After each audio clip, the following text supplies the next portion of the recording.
Hola, buenos días. Soy José Luis Vido, profesor del Departamento de Filosofía de la Facultad de Artes Liberales de la Universidad Adolfo Ibáñez. Hoy me he reunido con ustedes porque quería recordar un episodio, una parte de lo que fue la vida universitaria en el mundo medieval, cuando las universidades estaban recién fundándose, inventándose.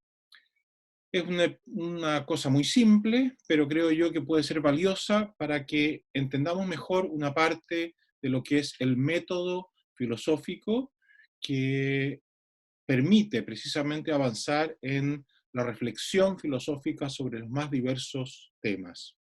Permítanme compartir un momento con ustedes una presentación para que desde allí podamos hacer ese recuerdo. He titulado este recuerdo La práctica nada medieval del diálogo filosófico en la Universidad Medieval. Notas sobre el método filosófico. Lo que pretendo que hagamos, como les decía, es algo muy sencillo. Se trata de revisar, ¿no es cierto?, un aspecto de lo que los autores medievales realizaron por allá, por el siglo XIII, por el siglo XIV, para, de alguna manera, desarrollar la filosofía. Para eso vamos a hacer tres cosas. La primera, vamos a revisar algunas cuestiones generales sobre la universidad medieval.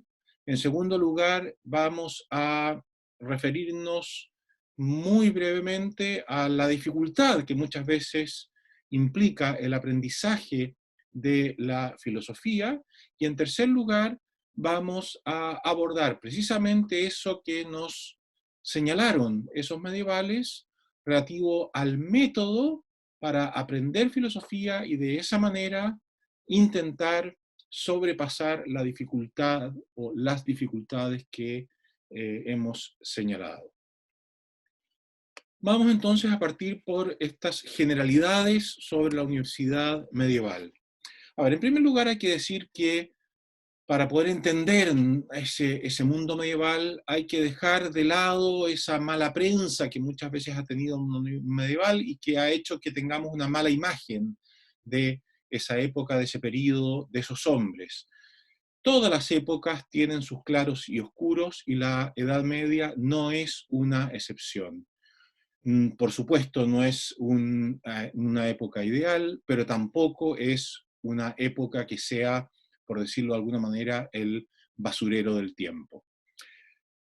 El mundo medieval, como les digo, tiene sus grandezas y sus pequeñeces, sus blancos y sus negros, sus momentos luminosos y sus momentos oscuros, como toda otra época. Ahora quiero precisamente referirme a uno de esos momentos luminosos de la Edad Media que tiene que ver con el surgimiento de las universidades. No es, por supuesto, el único, hay otros momentos, ¿no es cierto?, otros aspectos de la Edad Media que también lo son. La Edad Media es la época de las grandes catedrales, es la época de las grandes fiestas, a veces muchas han dicho algunos, pero lo claro es que Europa, hasta el día de hoy, muchas veces cuando quiere festejar, se viste de Edad Media. La gente se disfraza de personajes medievales porque son fiestas que son tan antiguas que vienen ni más ni menos de esta época. Veamos ahora el aspecto universitario. El mundo medieval es un mundo en el que las ciudades se van a organizar de manera tal de que efectivamente van a institucionalizar el saber, institucionalizar la ciencia. Se van a formar asociaciones, grupos de personas, de maestros y estudiantes que organizados, reunidos en torno a unos estatutos, a unos reglamentos, van a investigar, van a estudiar muy diversos temas. Es por esta época que entonces se van a fundar muchísimas universidades. universidades que perduran hasta el día de hoy, muchas de ellas muy famosas. Por ejemplo, y es para poner solo algunos ejemplos, está la Universidad de Bolonia, que se funda el año 1088. Las fechas no son exactas porque muchas de estas universidades no tienen en estricto rigor una fecha de fundación. Muchas de esas fechas son convenciones posteriores que aluden a un momento en el cual ya los maestros se habían organizado con sus alumnos para institucionalizar su actividad.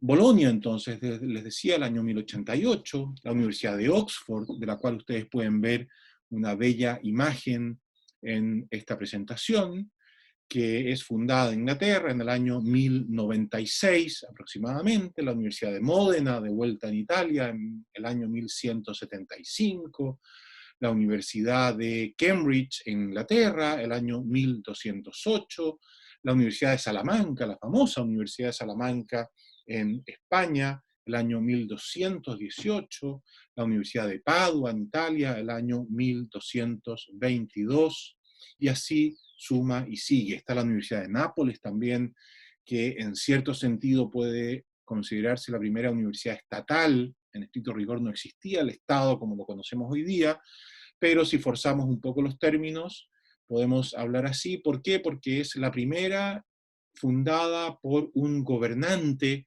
político, Federico II. Está también la Universidad de Roma, que hoy día se conoce como La Sapienza, que fue fundada por el Papa Inocencio IV, el año 1244. Está la famosa Universidad de París, la Sorbonne, se le recuerda con ese nombre por el fundador, su primer rector, llamaríamos hoy día. Está la Universidad de Praga, el año 1348, la Universidad de Viena, el año 1345, la Universidad de Heidelberg, la Universidad de Colonia en Alemania, en fin. Aparecen universidades por toda Europa, repartidas por aquí y por allá, obedeciendo de alguna manera a una casi fiebre de fundar universidades. En estas universidades, los maestros y los estudiantes se agrupan entonces para estudiar muy diversas materias. Pero ¿cuáles son fundamentalmente esas materias? Teología, filosofía, derecho, medicina. Estas materias son las que de alguna manera van a dar razón de las diversas facultades que tenían estas universidades. Dentro de esas facultades está también la Facultad de Artes Liberales. ¿Qué significa esto? Las artes liberales eran esas ciencias, esos saberes que se llamaban así porque eran en cierto sentido propia de los hombres libres. ¿Hombres libres en qué sentido? Hombres libres en el sentido de que no estaban sujetos a la, entre comillas, tiranía de la utilidad. Lo que ellos estudiaban no era primeramente porque sirviera para algo, no era porque de ello pudiese sacarse algún beneficio económico. Lo que ellos estudiaban, lo estudiaban simplemente por el placer y el interés de conocer y de entender mejor la realidad. Por eso, artes liberales. En la Facultad de Artes Liberales, en primer lugar, se estudiaba lo que se llamaba el trivium, las tres vías, eso quiere decir la palabra, ¿no? ¿Cuáles son esas tres vías? La gramática, aprender a escribir, la retórica, aprender a hablar, y la dialéctica, aprender a pensar. Y el trivium estaba acompañado también por el quadrivium, las cuatro vías. ¿Y cuáles eran esas cuatro vías? La aritmética, la geometría, la astronomía y la música. Por supuesto, en las artes liberales, en la Facultad de Artes Liberales estaba incluida también la filosofía. Pero la filosofía entendida de un modo más amplio que el modo en que lo entendemos hoy día. La filosofía de alguna manera comprendía también otras ciencias como la física, la química, la biología.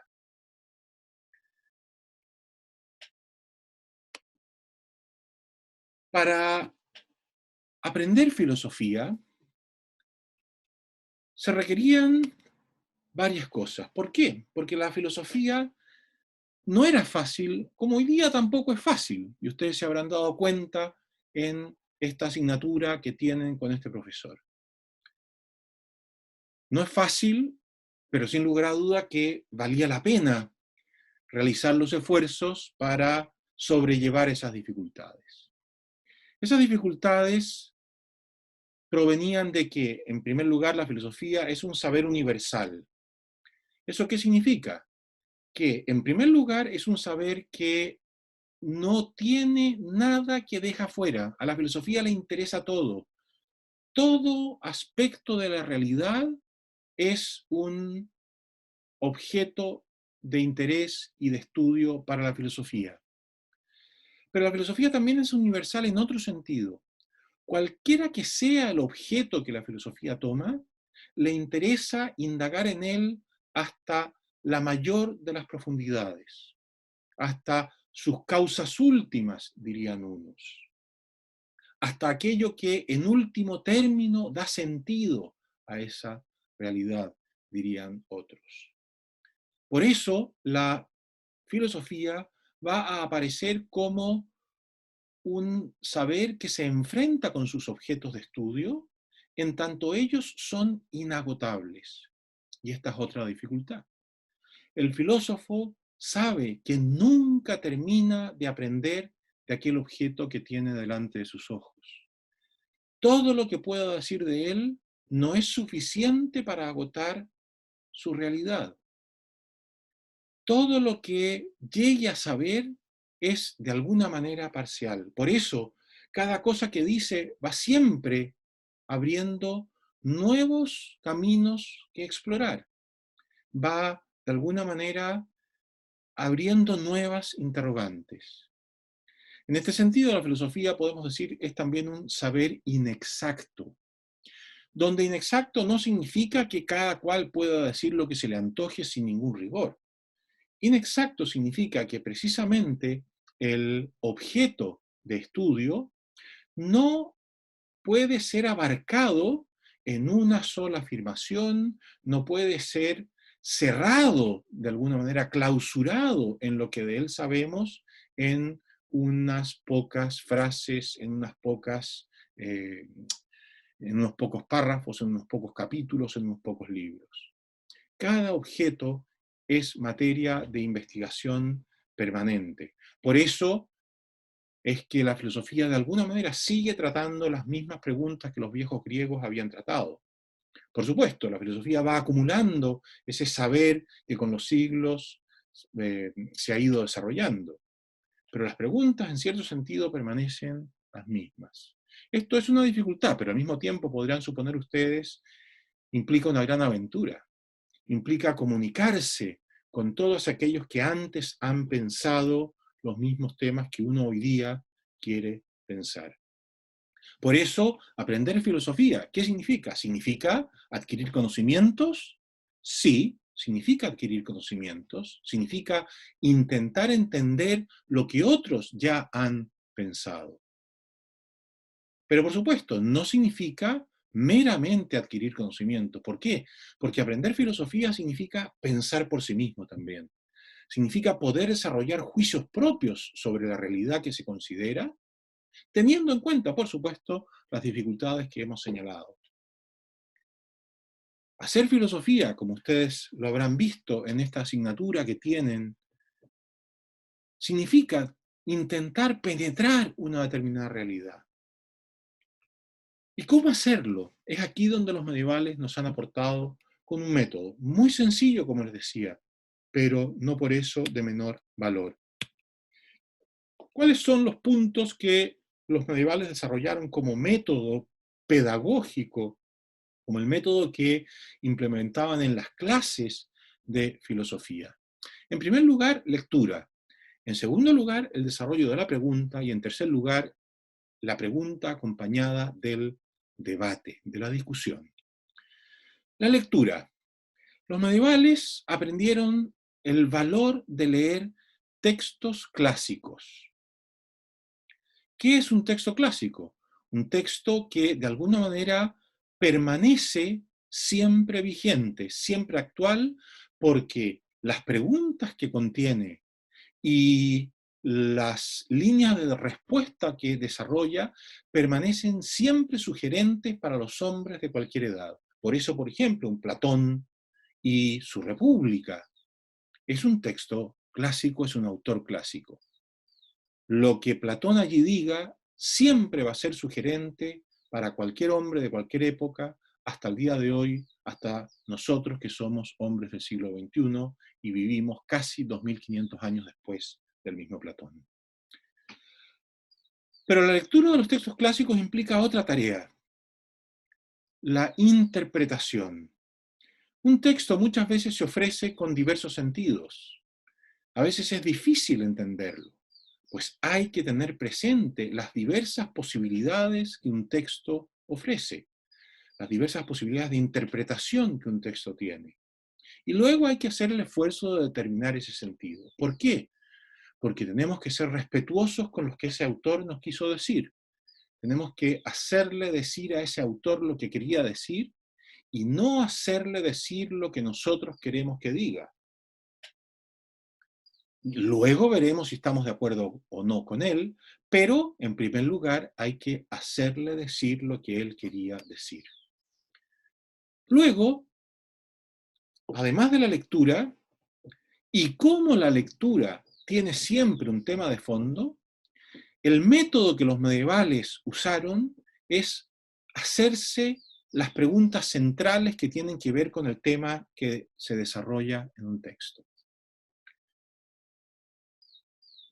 Ese tema, para poder ser comprendido, para poder avanzar en una respuesta, requiere de la formulación de una pregunta. La pregunta es muy clave.